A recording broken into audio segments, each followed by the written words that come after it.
Hey, what's going on, guys? Doug DeMarco here, and let's talk some RPG stuff. All right. Now, I've done a couple other RPG reviews in the past, fantasy-based D&D, but let's go a little anime this time. Yeah, not many people know about anime RPGs. Some of them aren't even published anymore, but let's talk about this. The Dragon Ball Z anime adventure game. This was published way back in '98, so it's probably older than some of you guys. Overall, this was an all-in-one RPG supplement, meaning you buy this and you have everything. You don't need a player's handbook, a DM's guide, a monster manual, anything else. You just need this. And on the back here, this was published, by everybody, really. Funimation, Anime-chan, Fuzion Powered is the guys who designed this. Overall, even if you're not an RPG fan, you're just a Dragon Ball fan or a fan of any anime that has one of these RPG-style books, these are excellent to pick up just from a lore standpoint, and because it's going to introduce you to everything. And this is only a 144-page book, mind you. But it comes with the introduction, the story so far. It comes with both a Japanese and English episode guide. Introduces you to all your heroes and villains. And what's more important, the whole first part of this is nothing. Well, let's get on camera here. The whole first part of this is nothing but retelling the Dragon Ball story. Giving you the highlights, an episode outline for the first 36 episodes of the Dragon Ball Z saga. It's really great if you want to immerse yourself as a character, in Dragon Ball Z. And it comes with character profiles of all your main guys. You got little Gohan, Piccolo, Krillin, Bulma, Yamcha, my favorite. Yamcha was a badass in the original Dragon Ball. Didn't have time for no Bulma. And you got Tien, Chatsu, Yajiro, Vegeta, Nappa, everybody. And I'm a big map guy. I love maps. And here, according to the RPG, is a map of the Dragon Ball universe with everybody located. We have the Penguin Village right here. What's up here? What's number P? That's the Northern City. And what is that? I don't know what. Oh, that is Kame House. That is where the Kame House is located, right down here. Oh, Yunzabit, where Kami first landed on the Earth a millennia ago. Has little articles in here. Basic Dragon Ball Z 101. Money's called Zenny. Food, shelter. It gives you just a basic rundown of the entire Japanese world, or Japanese, the entire Dragon Ball Z world. Some of the bad guys, the Red Ribbon Army. I love the Red Ribbon Army too. I have this Red Ribbon Army logo right here in a pin. It's awesome. The Capsule Corps. Basic outlines. And this is really not very rule intensive. You got old Master Roshi. His power level is 350. Kind of low, I think. Kind of low. The Ox King and Chi-Chi Oolong. Launch. Yeah, she was a hottie. Until she sneezed and went to kill everybody. The planet Namek. Here's another awesome map of the other worlds. So how would you play this? Do you follow the episode guide, or do you go out and create your own? Well, later on in the story, it goes over that. You can play the Great Tournament. Outlines on how to do that. Some of the participants. Here's your character sheet. And this is it. No bullshit, no crunchy stuff. Just a basic power level, your power up, and 1, 2, 3, 4, 5, and 6 stats. That's it. And that's how you played the Dragon Ball Z's RPG. You know, and it's all about training, getting more powerful. You know, and here we have the outline of how to start your own saga.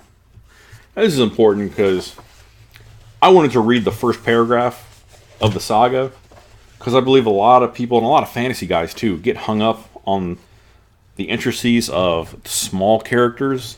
You know, every small town has a blacksmith. If you screw over that blacksmith, he turns into a gold dragon and kills you. You know, or the captain of the guard in a small town is a level 20 fighter who's huge retired. You know, it really kind of cuts into your story as a player. Let me just read this out. The 5 basic rules of Dragon Ball Z. Number 1, consider everything and everyone that is not a main character as backdrop. That's very important. The army, navy, police, kids down the block, the aged Obasan, or grandmother, crossing the street, all of them are just window dressing. None of them are going to be able to affect the outcome of a serious Dragon Ball Z confrontation. Because you're talking about people with god-level powers against normal people. Destroy their cities, stomp on their homes, obliterate their defenses. It just doesn't matter. And it doesn't. Especially if you're fighting the evil character. It doesn't matter what he does. He's not going to stop, because he's going to destroy a building. Now, you may have to try and stop him from destroying that building because it matters to you. But in the grand scheme of things, it doesn't matter. It's not going to affect it either way or the other. The entire situation should always be up to the players alone. Sure, Kami can train them, and maybe Goku will show up and lend a hand, but everyone else in the universe are merely... Can't be talking today. It's Saturday. I've been hitting the sauce.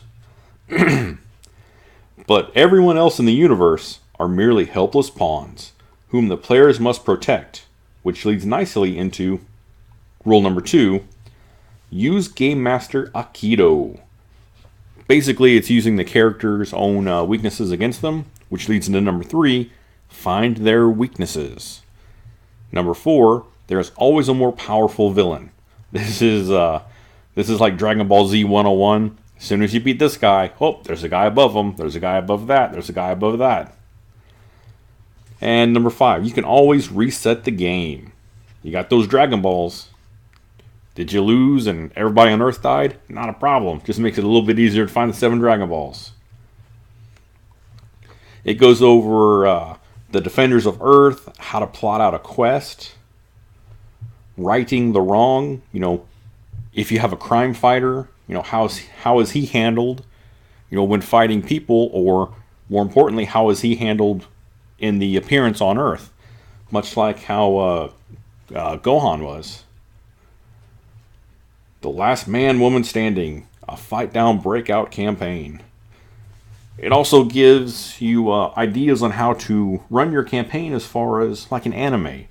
You break it down into story arcs, which is something I use for fantasy RPGs. It just makes everything a little bit better, a little more episodic. And you can have an overreaching theme through all of the episodes.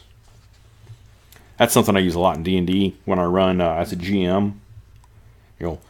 People don't really think about it overall until after, 8 or 9 play sessions. You may have done 5 or 6 different things, but there's an overreaching goal. You have recurring characters. It's world building, really. And a lot of DMs just don't wrap their heads around how to properly world build. It's not that they can't do it, and especially when they're using mishmashed adventures from a lot of different items. They just don't quite understand how to tie those threads together, or or add a character from the last adventure to the first to this adventure as a bridge. That's pretty important. We're getting off topic of Dragon Ball Z here. The art in this book too is pretty neat. It's all black and white, but it's really good. And one of my favorite parts, if you're not playing a fantasy or tactical battle simulation style RPG, it's all going to be tabletop dice and imagination. Unless you have Dragon Ball Z in 3D. How to use your action figures to play out your campaigns. And it goes all the way through finding what size action figures you have and which are compatible to what, to even customizing your character. Now it goes into the character sheets for everybody. From King Kai to Yamcha. Yamcha has a power level 1600. Not too bad. Krillin has a 1770. I don't believe that. Goku has a power level of 8,000. Not over 9,000, 8,000. Tien, Chiatsu, Nappa. Vegeta has a power level of 7,500. Just a little short. And also there's your basic advertisements for the anime. You got the Frieza saga.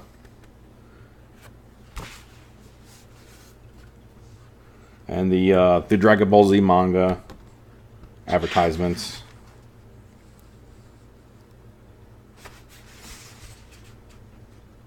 And more advertisements for the Dragon Ball Z adventure game.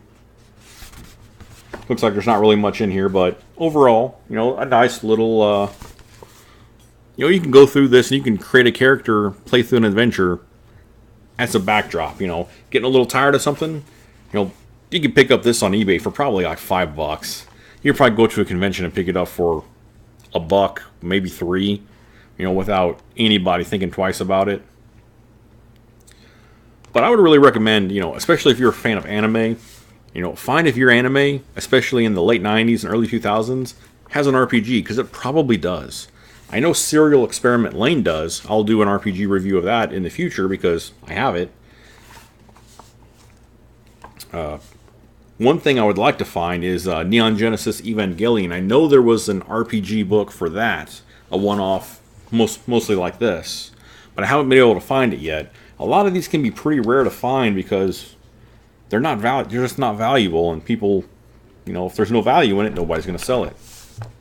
But anyways, by all means, go in the Google searches, look up Dragon Ball Z, the adventure, or the anime adventure game. It's probably on the Google Books. You'll be able to see a preview of it if it's on there. If not, it'll be on the eBays. But I would recommend, I recommend any RPG, even bad RPGs, because there's always something you can take away from them. Alright, guys. Thanks for watching, and you be awesome.